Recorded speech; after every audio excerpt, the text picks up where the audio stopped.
Hi, my name is Zach Westbrook, and the worship site I've chosen to do my project on is the Borobudur Temple, which is located in Indonesia. So I have a picture to show you of the temple.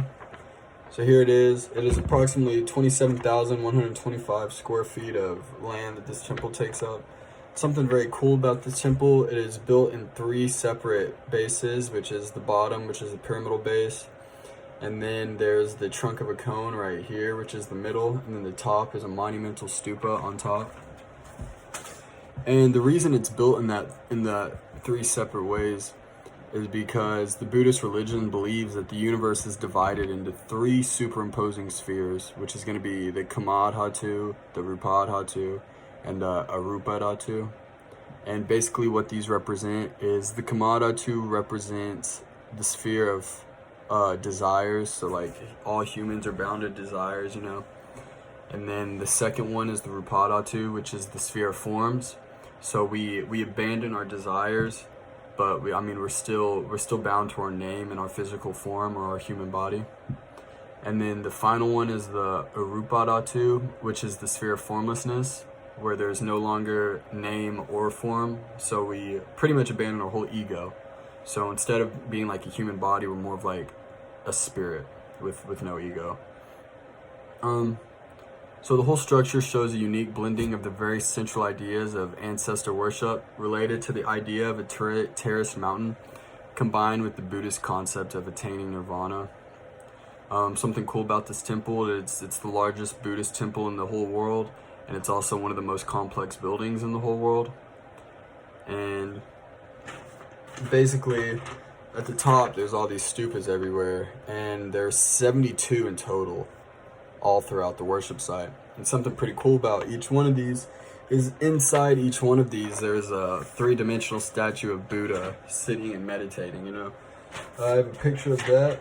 So while some of them are open, with the Buddha being out to be in the sunlight, there's also, inside all these closed ones, there's a door that you walk into, and he's just sitting there. There's also lots of engravings on the wall, lots of carvings, and there's also writing there that I'm going to read, which talks about the path of enlightenment and what it means, like, for Buddhism. It says, "I will lead those who have lost their way to the right road. I will be a bright light for those in the dark night and cause the poor and destitute to uncover hidden treasures. The Bodhisattva impartially benefits all living beings in this manner. I vow to shut the door to evil destinies and open the right paths of humans, gods, and that of nirvana. Once any sentient beings see the Buddha, it will cause them to clear away habitual obstructions and forever abandon devilish actions. This is the path traveled by illumination. Sentient beings are blinded by ignorance, always confused, but the light of Buddha illuminates the path to safety. To rescue them and cause suffering to be removed. All sentient beings are on false paths, but Buddha shows them the right path, inconceivable, causing all worlds of vessels to go to the truth." So that just talks about how Buddhism and what the path of enlightenment is. So some of the religious tradition that it's about, so obviously it's a Buddhist temple, I've already mentioned that. So the temple was built in the 8th or 9th centuries, while the Sailendra dynasty was in reign. It was used as a religious temple from the 8th century up until it was abandoned sometime between the 10th and 15th centuries. And it's pretty certain that it was stopped using in the 1400s, but before it was abandoned, Buddhists made pilgrimages and walked long distances to make it there to be a part of the rituals that took place at the Borobudur worship site, which took place during the medieval time period.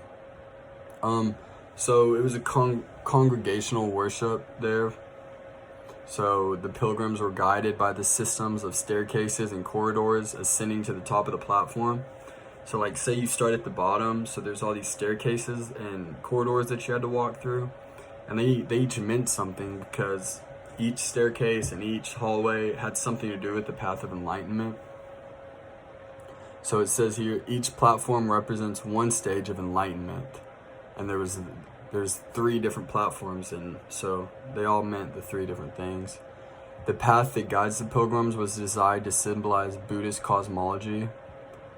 And something really important about that was, so the temple was a big idea of moving from darkness into light. And that's a big thing that Buddhism talks about, as in like humans were living in darkness, but nirvana is the light.